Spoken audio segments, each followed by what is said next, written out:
Even though our speakers are no strangers to us, I want to give them a formal introduction. One reason I'm doing that is for our website, because we post on audio and video these lessons, and Michelle makes sure that she has the introductions there so that people from out of our area who might click on that, and that happens a lot more than you might think, will know things about people. J.D. Conley was born in El Paso, Texas in 1959. He is a third-generation gospel preacher and is in his 23rd year of full-time preaching. He preached his first sermon in La Rose, Louisiana at age 15.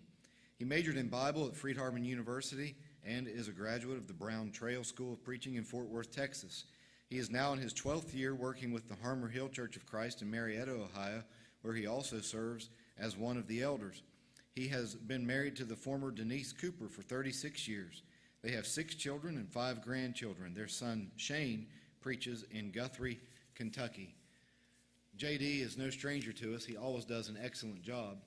He gave a graduation speech a couple of years ago that we put in tract form and use it at our displays wherever we go. He graciously gave us permission to do that. He has a way with words.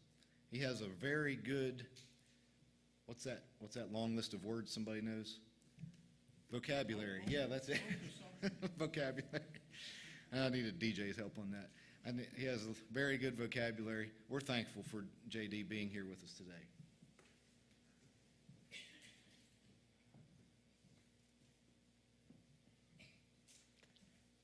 Thank you, Andy, for those kind words. I appreciate so very much the invitation to come and be on this lectureship. It's kind of a odd situation because this is the first time Denise and I have been in this facility and at the school since the passing of Brother Denver back in February. And for many years, he would introduce me before I spoke on this lectureship, and I even missed some of those introductions, not all of them. I remember the one from 1999 vividly, though. It was short and to the point. My topic that year was euthanasia. He came to this podium and said, J.D.'s topic for this hour is euthanasia, and then he leaned into this microphone and said, I hope he's against it. And then turned around and walked off. I didn't have a comeback for that then, and I don't have a comeback for that now. Thank you, Andy, and the lectureship committee and the elders for the invitation to speak at this hour. And I want to commend you for your selection of this year's theme, enlarging my faith, eliminating my fears. Perhaps as never before, we as Christians need our faith enlarged, and we need our fears eliminated. We are living in an ever-increasing, frightening time, a time when we need our faith to be stronger than ever before, and our spirit to be infused with undaunted courage. I also appreciate the lead-in statement for each assignment, because for years now I have found that when I study the Psalms, they are a limitless source of strength and courage to my spiritual life. And each time I consult these holy leaves, I leave to enter back into the fray with my faith and courage fortified, and my resolve to live for Christ more determined. My assignment for this hour is when I study the Psalms, God gives me justice, taken from Psalm 140. Let's perform a perusal of Psalm 140. Most scholars believe that this psalm was composed during the early life of David, when he was doggedly pursued by Saul. These 13 verses are a stark reminder of 3 facts, 2 of which are very calming and reassuring. However, the first of these 3 is unsettling and most disturbing, which is the deeply entrenched and widely dispersed reality of human depravity.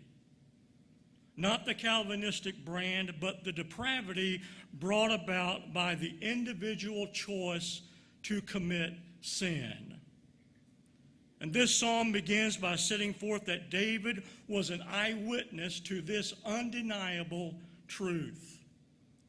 But the last two facts borne out in this psalm declare some wonderful things.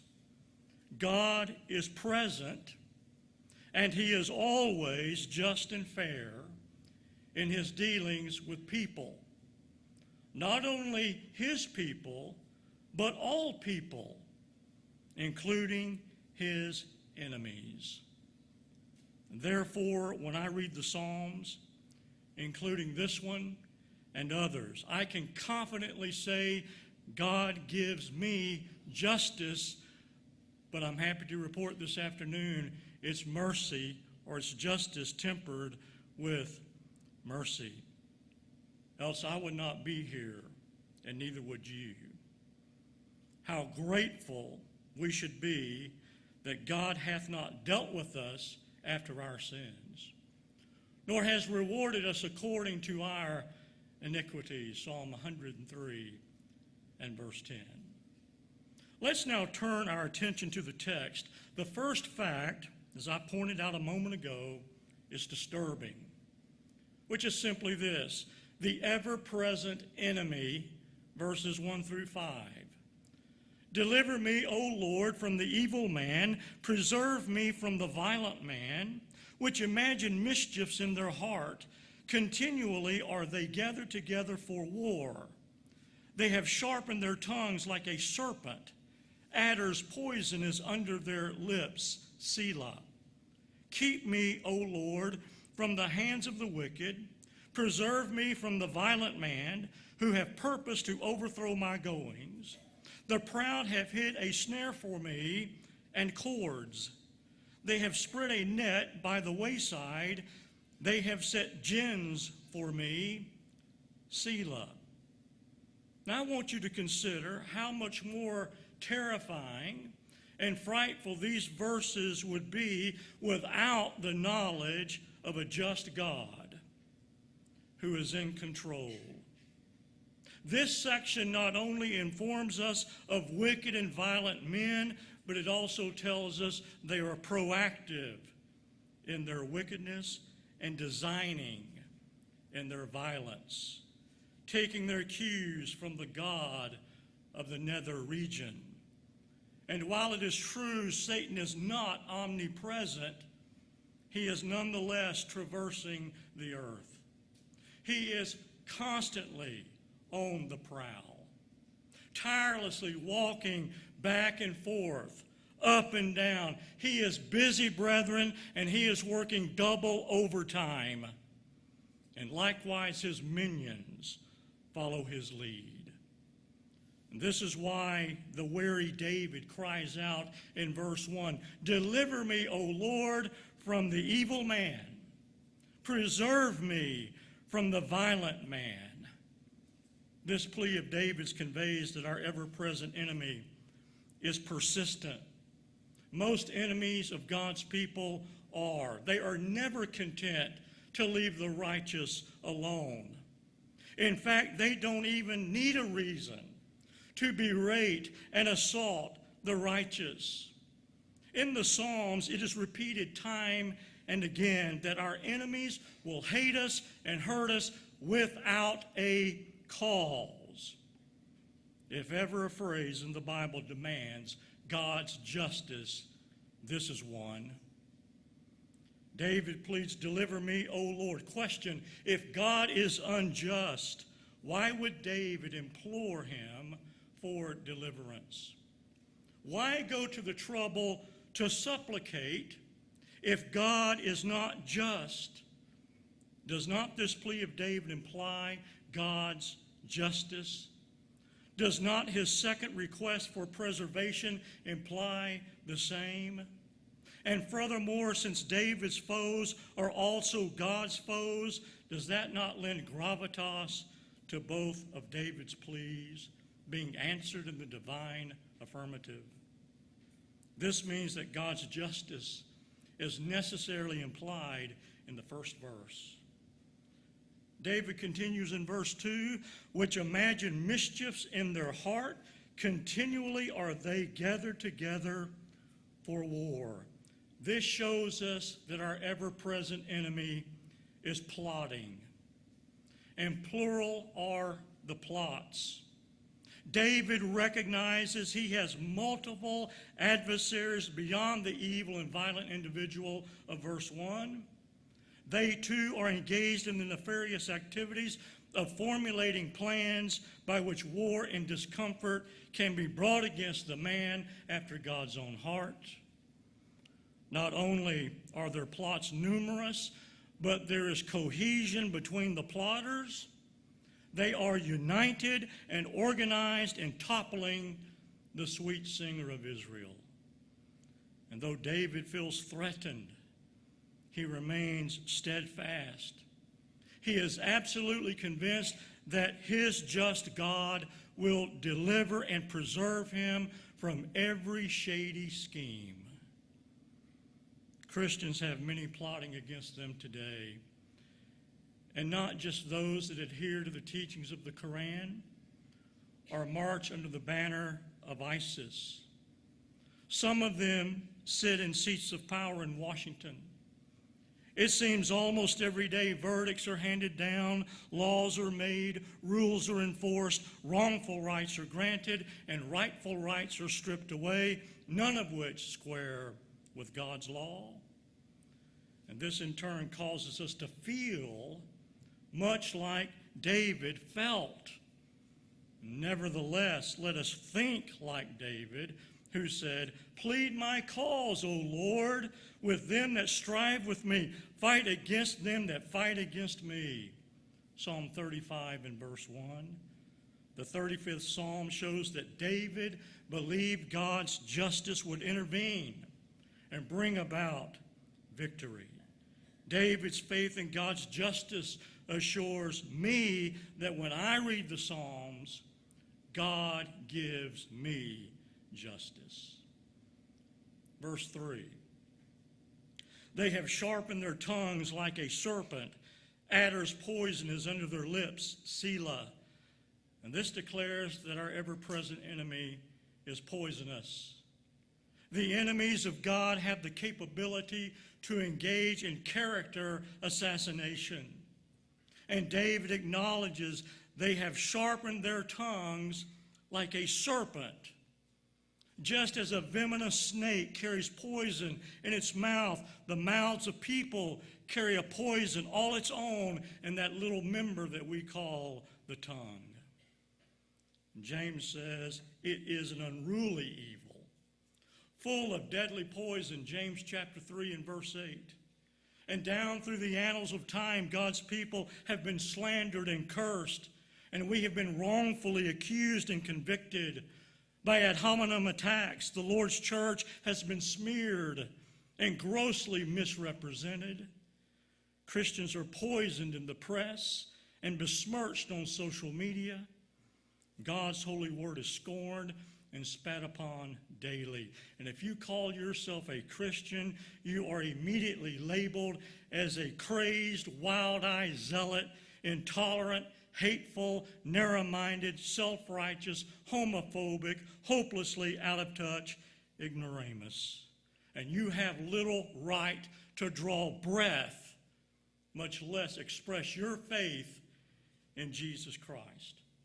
And all of these injustices and more are heaped upon us. We are under fire from all sides.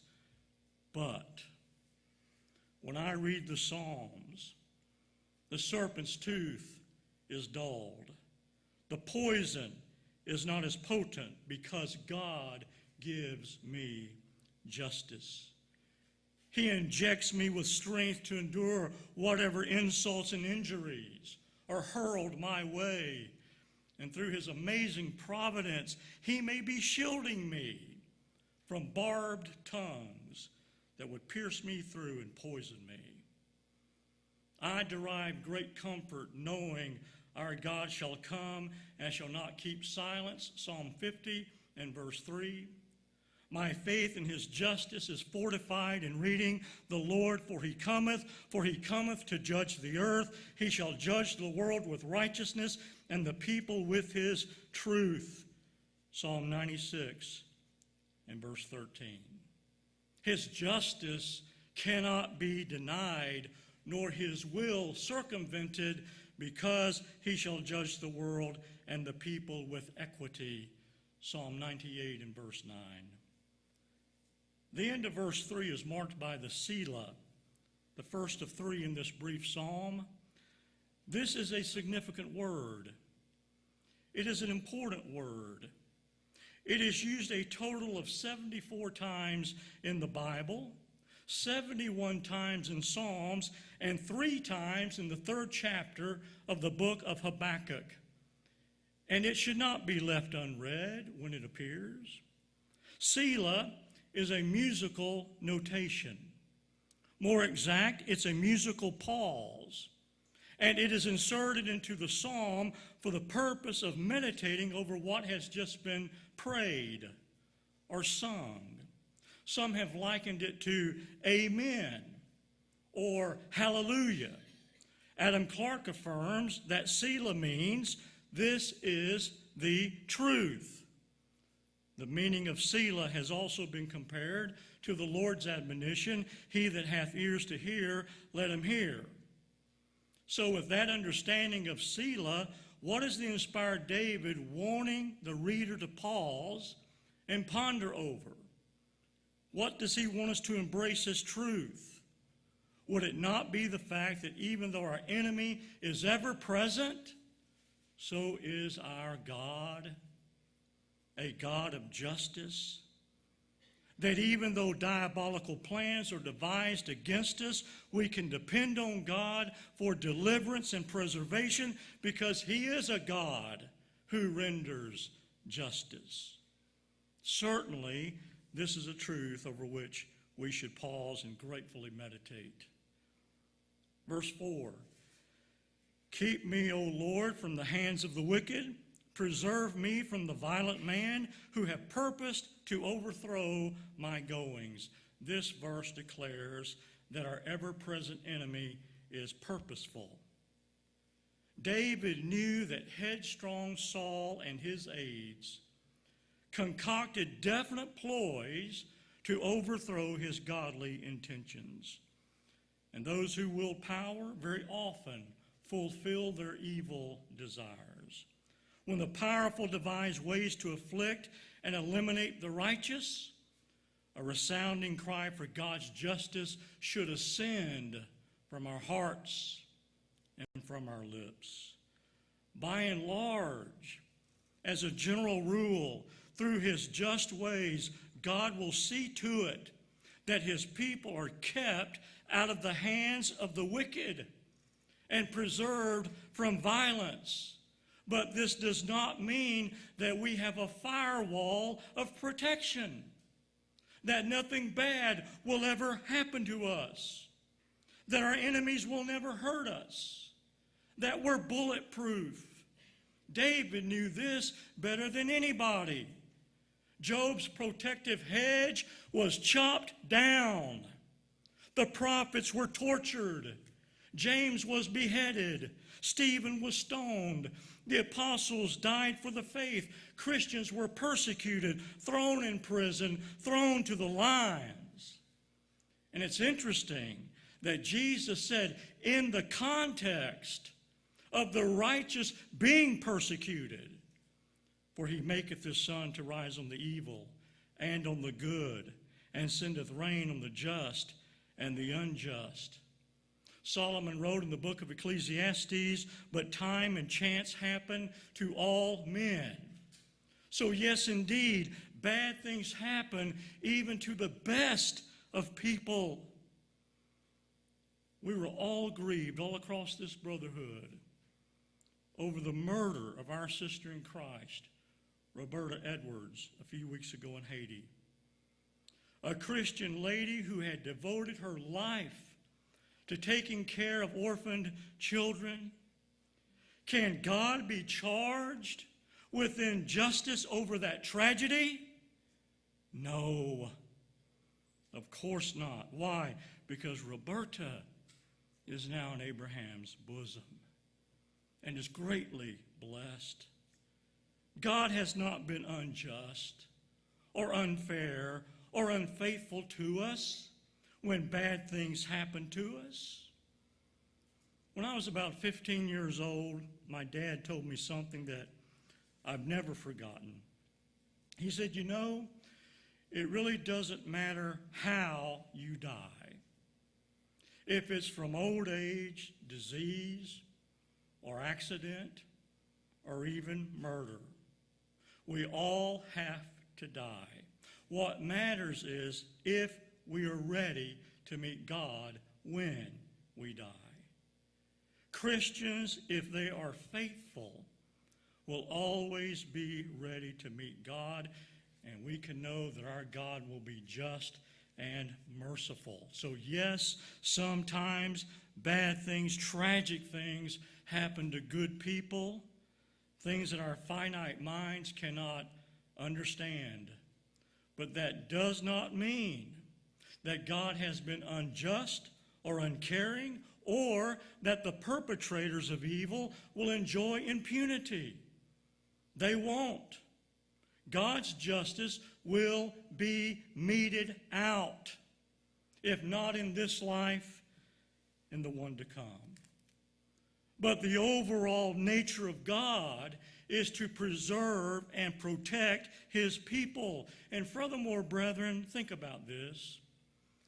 We have no way of knowing how many times God has preserved us and has protected us from tragedy without us ever being remotely aware of it. Perhaps when we get to heaven, God will reveal that information to us. Let me suggest one way in which evil coming upon the righteous can be reduced.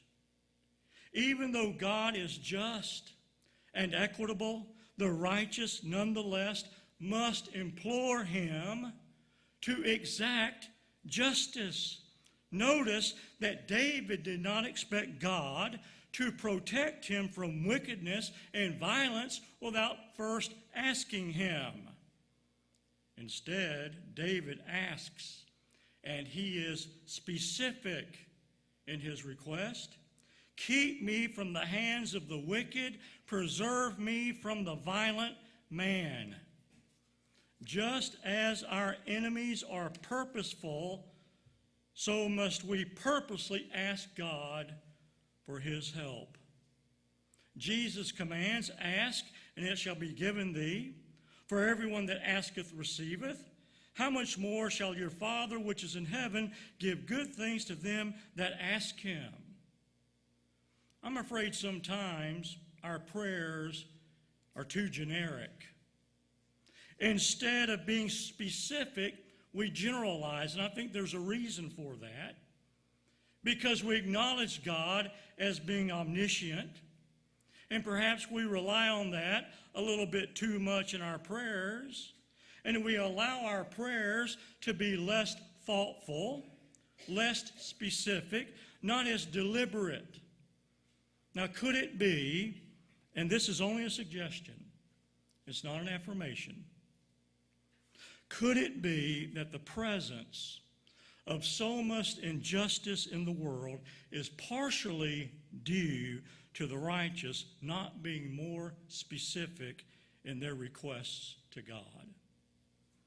Because over in Philippians chapter 4 and verse 6, we are plainly told, but in everything by prayer and supplication with thanksgiving, let your requests be made known unto God.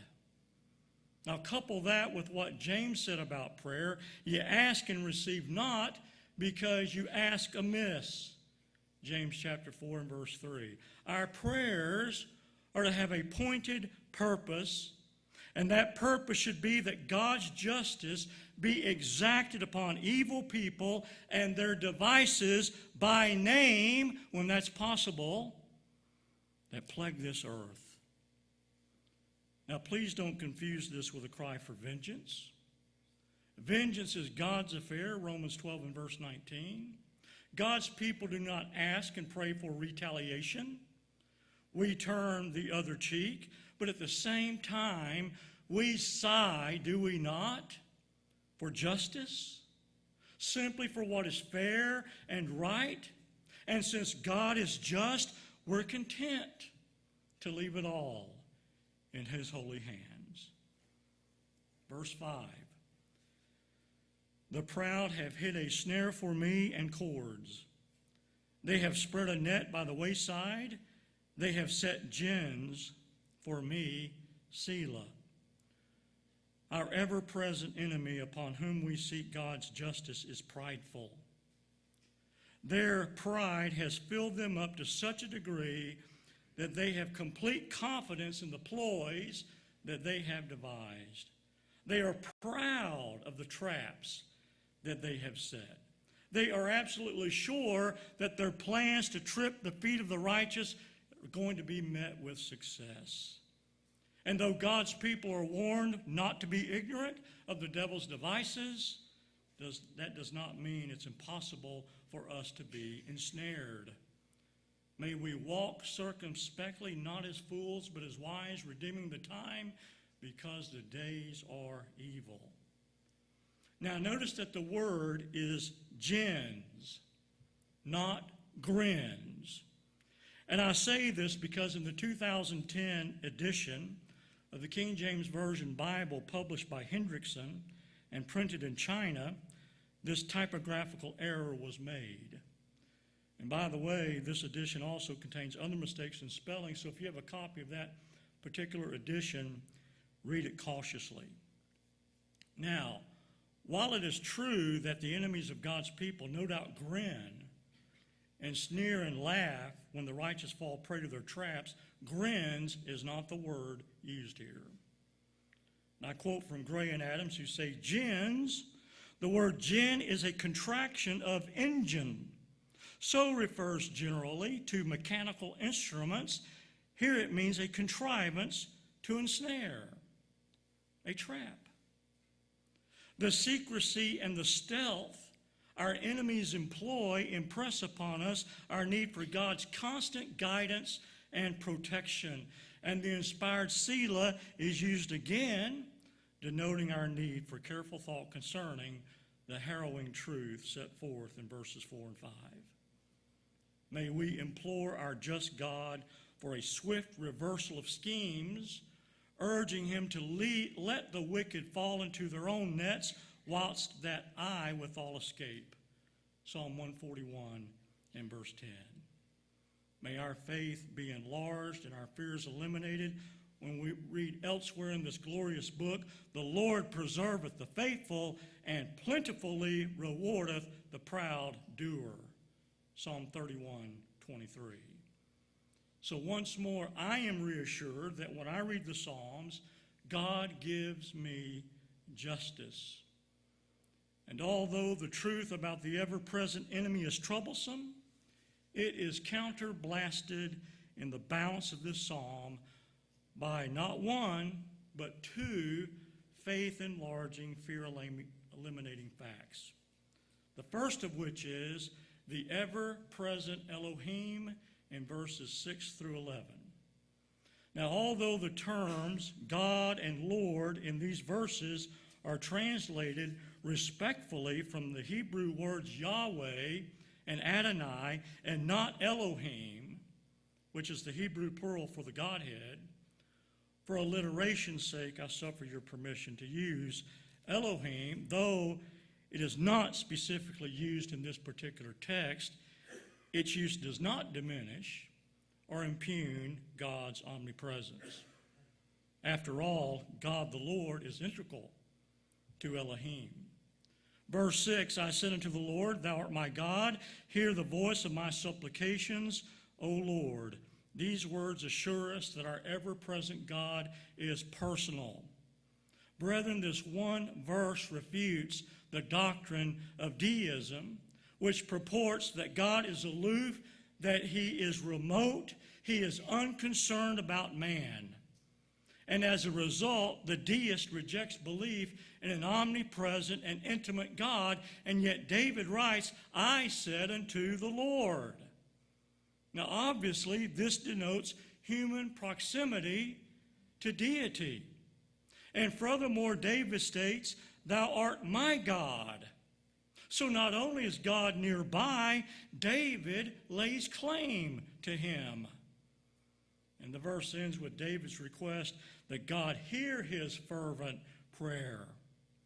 Since God is personal, he is positioned and inclined to come to our aid, dispensing justice as he sees fit. Verse 7. O God the Lord, the strength of my salvation, thou hast covered my head in the day of battle. This verse sets forth that the omnipresent God is protective. Only a personal God would offer protection to his own, and only an omnipresent God could do that. How fair would it be of God, who has told us in this book that he is our refuge and strength, a very present help in time of trouble, if he deserted us when we needed him the most? He plainly tells us, call upon me in the day of trouble. I will deliver thee, Psalm 50 and verse 15. Far too many put their trust in human-devised modes of protection. And yet, the faith-filled child of God knows that in time of peace or unrest, except the Lord keep the city, the watchman waketh but in vain. Psalm 127 and verse 1. David added, Thou hast beset me behind and before, and laid thine hand upon me. Psalm 139 and verse 5. Knowledge of our Father's protective barrier and his constant watch care over us, oh, that should enlarge our faith and obliterate our fears. Verse 8. Grant not, O Lord, the desires of the wicked. Further not his wicked device, lest they exalt themselves. Selah. This verse declares that our ever-present, ever-just God is preemptive. David is praying for something here that Christians rarely do, which is the failure of the wicked. How often do Christians pray, either publicly or privately, for the wicked to fail? I don't hear it prayed publicly. Why is it rarely done, especially in this day and time? If it was proper and good for David to pray for this, why not us? And even though God is unlimited in his power and can prevent and preclude evil plans, he nonetheless expects us to pray to him in order to bring about the failure of the wicked. As we saw in verse 4, prayer plays a vital role in the collapse of evil plans. James says, the effectual fervent prayer of a righteous man availeth much. But how righteous are we if we fail to pray for the defeat of evil purposes? Furthermore, why should we expect the wicked to fail when we don't ask God for them to fail? But our goal is not just for the wicked to fail, but that after they fail, they will abandon their wicked ways and seek to do better, even turn to Christ and obey the gospel. May we understand that by praying for their failure, we're also praying for their conversion. The final appearance of the Selah in this psalm underscores the importance of praying in this fashion. The world is rife with violence, both premeditated and random. School shootings, theater shootings, the senseless murder of law enforcement officers has been called the new normal. Oh, I pray it is not. God's people must believe that the preemptive power of the ever-present God is at hand. And we must beckon him and plead with him to foil the plans of evil people. He will hear us in the day of trouble. Psalm 20 and verse 1. When I read the Psalms, I know God will render his justice. Verse 9, as for the head of those that compass me about, let the mischief of their own lips cover them. Our ever-present God is permissive. Only an all-loving God would grant the apex of his creation the freedom of choice. And odd as it might sound, evil exists not because God doesn't, but because he does. Now, this does not mean that God is the origin of evil or that he in any way condones it. His divine wrath will be meted out in response to it, Romans chapter 1 and verse 18. His justice requires it, Romans 11 and verse 22. But consider how unloving and senseless it would have been for God to create a robotic race. We'd all be androids programmed to blithely and merrily obey apart from any individual will or choice. But our just and loving God did not do that. Instead, and much to our delight, he created us with free will. And how unfortunate that every person who has ever lived and has been granted that free will has chosen to sin. Sin, evil, is in the world as a result of the misuse of our God-given free moral agency. The atheistic assertion that God does not exist because evil exists crumbles. Although God bestows free will upon us, each member of the human race, this is not the kind of permissiveness verse 9 is conveying. Rather, the permissiveness depicted here refers to God's allowance of his enemies, our enemies, to have a taste of their own medicine. In other words, duly divine justice. When I read this verse and others from the Psalms, such as his mischief shall return upon his own head, and his violent dealing shall come down upon his own pate, Psalm 7:16, I can know that God will give me and all his children justice. Like what Harris said, evil is a boomerang returning with added force upon the evildoer. Please understand that God's justice is not meted out by means of a tit-for-tat process. No, the wicked will get more in repayment than they originally dished out. They might surround us and hurl insults at us, but the fruit of their lips will return at gale force and bury them. Verse 10, let burning coals fall upon them, let them be cast into the fire, into deep pits, that they rise not up again. This verse 2 shows us that our just and ever-present God is punitive. Justice requires punishment. Otherwise, it's not justice. It is a punishment that cannot be avoided, and it is gravely severe. Hell, the eternal fiery abode of the condemned, is depicted in similar terms that David uses here. John in the Revelation speaks of a lake of fire and brimstone. Likewise, David speaks of burning coals and fiery pits from which there is no escape. Though God, David, nor we are willing that any should perish, eternal ruin will be the lot of every soul that refuses to repent and obey the Christ. And it will be their own fault. The heathen are sunk down in the pit they have made. In the net which they hid is their own foot taken, Psalm 9 and verse 15. God's justice demands punishment for sin, and when I read the Psalms, I'm reminded that God gives the righteous and wicked alike justice. Verse 11, let not an evil speaker be established in the earth. Evil shall hunt the violent man to overthrow him. Our great omnipresent God is powerful. He pursues, pummels, and puts out of service the violent man. But there are myriads of evil speakers and violent men upon the earth. Is God to be blamed for this? Certainly not, because that would make him unjust. Man alone is responsible for his sin and its consequences, and it is the consequences for man's sin where God's justice comes into being. Once more, this is where the vital need for prayer should be recognized. With a heartfelt "let not," David pleads with God. May we take this page out of the Psalms and apply it to our daily prayer life. If we would but fervently pray, "Let not," "Deliver me," "Preserve me," "Keep me," "Hear me," "Grant not," as this psalm teaches, would there not be less evil in the world today? It's through prayer that we tap into God's power to change the world.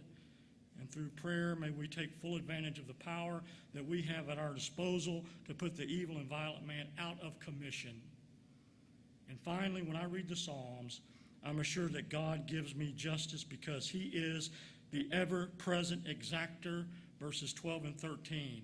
In verses 6 through 11, God's justice is implicitly set forth. In the last two verses, his justice is explicitly declared.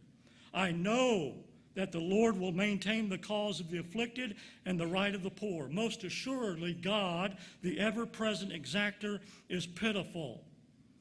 How comforting to know that God is with us when we are afflicted and that he will sustain us. The judge of all the earth will see to it that fair judgment is rendered to the poor. And David leaves no room for quibble, boldly stating, I know that the Lord will. We too can have rock-solid faith in the equity and fairness of God. Rest easy. The Lord will defend us. If God be for us, who can be against us? The Lord knoweth how to deliver the godly out of temptations, and to reserve the unjust unto the day of judgment to be punished. For the eyes of the Lord are over the righteous, and his ears are open unto their prayers, but the face of the Lord is against them that do evil. And who is he that will harm you if ye be followers of that which is good? 1 Peter 3, 9, 12, and 13. And finally, verse 13, surely the righteous shall give thanks unto thy name, the upright shall dwell in thy presence. Oh, how our ever-present exactor God is precious. And once again, David is emphatic, declaring, surely the righteous shall. Shall what? Give thanks to God the Father, the exactor of justice, and dwell in his presence. How precious our Father is to bring about and make possible such hope, gratitude, and joy in a world steeped with injustice. Know this, God is always on the side of the oppressed righteous, and he is never on the side of the evil oppressor. May we ever be grateful that we serve a pitiful and precious, ever-present exactor of justice. This psalm hits hard on the themes of divine deliverance, protection, and guidance, but underneath each one of these lies God's justice. Without his justice, the deliverance, the protection, and the guidance the righteous crave could never be. Apart from heavenly justice, our faith would be eliminated and our fears would be enlarged, making the Christian life one of futility and hopelessness. But the reality and assurance of God's justice makes the Christian life the only life worth living. May we live it prayerfully, dutifully, and joyfully. And as we read the inspired, glorious collection of the Psalms, may we always be reminded of God's ever-present, ever-exacting justice. Thank you.